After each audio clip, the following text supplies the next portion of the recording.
with me in the program for tonight Dr. Saeed Hadi, the president of Horus University. Doctor, we have seen over the past report the importance of the exhibition conference of Africa Health being held here in Cairo and in Egypt for the third successive year. How do you think the importance of the healthcare sector in general in Africa is important for the sustainable development of Africa according to the agenda of the African Union 2063? Yeah, indeed you mentioned in your report, you just narrated, the importance of public health. Yes. I'm just back from the United States and I visited Johns Hopkins in Baltimore, yes, Maryland. This school graduated last week, 1,661 graduates, some of them from Africa and some of course from Egypt. We don't have any school of public health in Africa. No. It's a good time to start thinking of initiating a school of public health. We have an institute of public health in Alexandria, but we have departments of public health within the medical school. What I'm saying now, or what a school, a faculty for public health and African studies, because the system of disease differs in Africa from all other countries. Even in the UK, they have what's called tropical disease. They used to call it because during the colonial age, they have in the colonies or musta'amarat, a disease pattern that differs from the UK. Now it's time to think, okay, health investment, promotion, prevention and treatment. So this school graduates people who work for the World Health Organization. We don't have that merit now, although we have so many graduates for Egyptians, and some I have seen there, some Africans, especially Africa, and some from Addis Ababa. So why not having in Egypt now a school of public health, a faculty of public health that will study the health care system, will upgrade theories and policies in running the healthcare system, and trying and putting priorities of investment of because we have it. It's time, and I'm promoting this. If we can health in Cairo or in the new capital, with main objective of trying to put policies and procedures and upgrade the healthcare systems within Africa, because they are immature and inactive. So building a healthcare system that's both efficient and cost effective needs policies, and these policies will come through specialized personnel.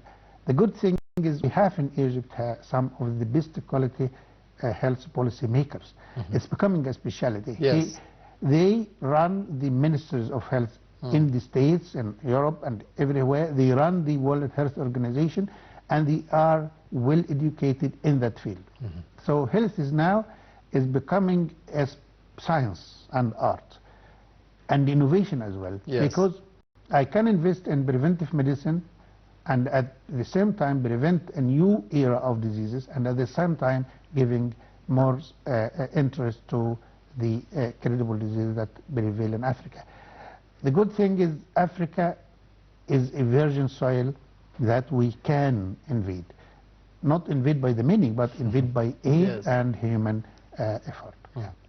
For Egypt and for Africa, what is the significance of localizing or promoting the localizing of the medical industries here in Egypt and for Africa as a continent? Very good. We used to say, act locally and think globally. Yes. Unless we act locally to make a role model, okay? So we have done good effort to upgrade our pharmaceutical industries. Yeah, that's true. I've been building the pharmaceutical village, or we call it city, nearby in Al Qalyubiyya. Yes. And also we think that the Egyptian products of pharmaceutical industries has come good. So the value of this meeting is we can make trips for African nations to see that we can manufacture medicine with good quality. The good thing about medicine is that the quality is universal, so we can test the efficacy of this drug or the content of this drug by all means everywhere in the world. So yes. your product will be good. Other thing is the medical supplies, which are now a very important part. We mentioned examples of the valves and joints and all this kind of thing. So if we in Egypt have managed to make a model, then we can sell it to other people. We can make, as I said, trips to these conveys who are present here, and they have permanent embassies. It's all over the year. Yes. We need to be active in this field. I think the Ministry of Health, as well the Ministry of Education, because part of it is also related to medical education. Bringing physicians from all Africa to be trained in Egypt, sending Egyptian physicians, making Egypt as a hub, as you started with, for promoting health industries, pharmaceutical companies, medical supplies would at the end give good results, both for Egypt and for Africa. So what are the challenges that are hindering us and impeding us from reaching that goal to be localizing the medical industries? As you used to say, if there is a will, there is a way. Yes.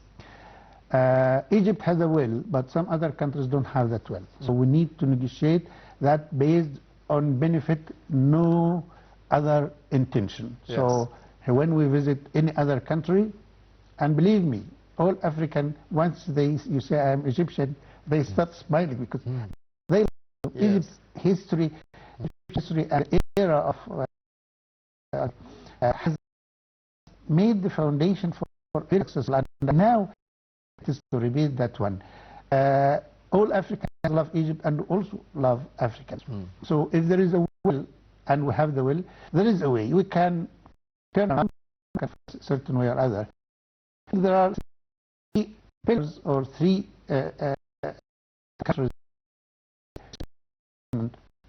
Nigeria, South Africa, and Ethiopia. Yes. And we need to because everywhere you say South Africa can help the sub-Saharan, Egypt can help the northern part, and also sub-Saharan, Nigeria in the west and Ethiopia in the right. If we manage to do this cross all through, we can make. And I would repeat, Egypt was a plan many years back during the Emperor of Britain to make the Cairo-Cape Town route. You know, it was the area all through to Cape Town. And I am thinking, or I hope that we can revive this route because we have East Africa and also Western African part, and we can do our route to Cape Town. South Africa is a good country, and they love Egypt. Nigeria is a vast country that needs Egypt, and they are looking for help. Ethiopia is another, but the problem is, in addition to lack of will, is the conflict within the countries like Sudan and Libya.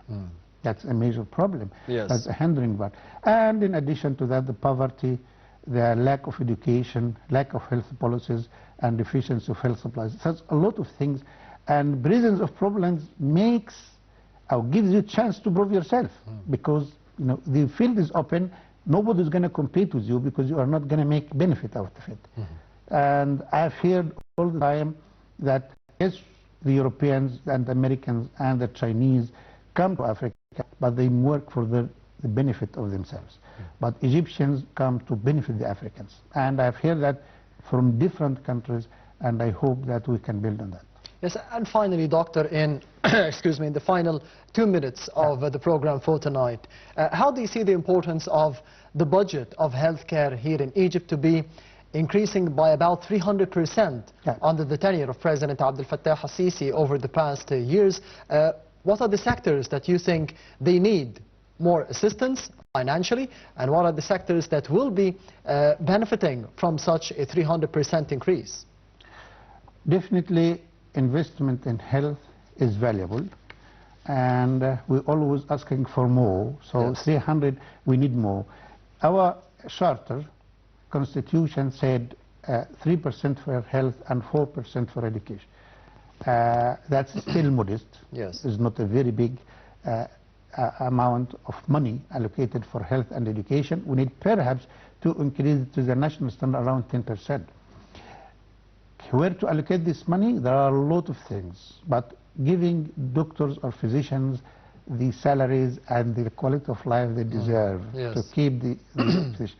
Improving the training facilities, the training program. Egypt training program is improvement, and we need to invest in that. Giving significance and allocation of money to preventive medicine rather than, and also expanding and cutting short the waiting list and this kind of thing. But the mega project that needs interest, and every episode I come with you, I said the comprehensive health insurance system. That is the mega project for this century. If we manage to build a robust health insurance system, that will take Egypt to the next century as advanced as any well-prepared and well-fitted health system like the British, the American, and the French countries. And hopefully every time you come to the daily debate, Dr. Saeed will be the President and former Dean of the Faculty of Medicine at Mansoura University. Thank you very much for being with us tonight. Pleasure, Mr. And this is the end of the debate for tonight. Thank you for watching, and goodbye.